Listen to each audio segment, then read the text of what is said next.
नमस्कार दोस्तों, पुनः स्वागत है आपका अपने YouTube चैनल बीपीएससी गाइड पर। दोस्तों, आज मैं ऑडिटर मेंस रिजल्ट का अपडेट बताऊंगा और कुछ इंटरव्यू के लिए गाइड भी करूंगा। तो सबसे पहले इंटरव्यू का जो गाइड है उस दरमियान जो क्वेश्चन उभर कर सामने आता है वो आपसे शेयर करना चाहूँगा। खासकर इकोनॉमिक्स वाले स्टूडेंट और कॉमर्स वाले स्टूडेंट ध्यान से सुनेंगे। उनसे पूछा जा सकता है कि डायरेक्ट टैक्स और इनडायरेक्ट टैक्स में क्या अंतर है, एग्जाम्पल के तौर पे समझाइए।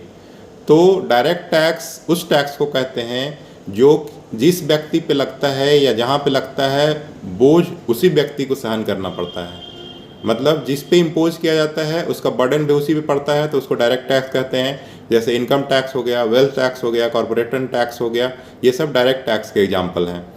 इनडायरेक्ट टैक्स मतलब इम्पोज किसी और पे किया जाता है, मतलब लगाया किसी और पे जाता है और उसका बर्डन किसी और पे पड़ता है, तो वो सब इनडायरेक्ट टैक्स हो गया। जैसे सेल टैक्स जो कि वैट में बदल गया, वैट को फिर जीएसटी में बदल दिया गया, तो लगता किसी और पे है और बोझ उसका सहन किसी और को करना पड़ता है। जैसे आप कोई भी सामान खरीदते हैं दुकान से, तो दुकानदार जो है आपसे टैक्स वसूल कर लेता है। जो भी मैन्युफैक्चरर है होलसेलर पे वो टैक्स शिफ्ट करता है, होलसेलर रिटेलर पे टैक्स शिफ्ट करता है और रिटेलर वापस फिर क्या कर देता है, फाइनली जो कंज्यूमर है उस पर टैक्स शिफ्ट कर देता है। तो इनडायरेक्टली आपसे वो टैक्स वसूला जाता है। लगता किसी और पे है, जो मैन्युफैक्चरर है वो होलसेलर पे टैक्स लगाया। जैसे सेल टैक्स, कोई भी सामान आप खरीदते हैं तो सेल टैक्स इसका एग्जाम्पल है, जो कि अब जीएसटी हो गया है। तो आप साबुन खरीदते हैं तो मैन्युफैक्चरर ने होलसेलर पे वो टैक्स जोड़ के लगाया, उसके बाद फिर होलसेलर रिटेलर पे लगाया, रिटेलर फाइनली आपसे टैक्स वसूल कर लेता है। जब आप साबुन खरीदते हैं तो उसमें लिखा रहता है MRP inclusive of all taxes 30 rupees, मतलब मैक्सिमम रिटेल प्राइस इतना है सारे टैक्स को जोड़ के। तो फाइनली कंज्यूमर पे टैक्स का बर्डन शिफ्ट कर दिया जाता है इनडायरेक्टली, उसी को इनडायरेक्ट टैक्स कहते हैं। जीएसटी के अंदर बहुत सारे टैक्स हैं, जैसे सेल टैक्स है जो कि बाद में वैट बन गया था, उसके बाद फिर आपका एक्साइज ड्यूटी है।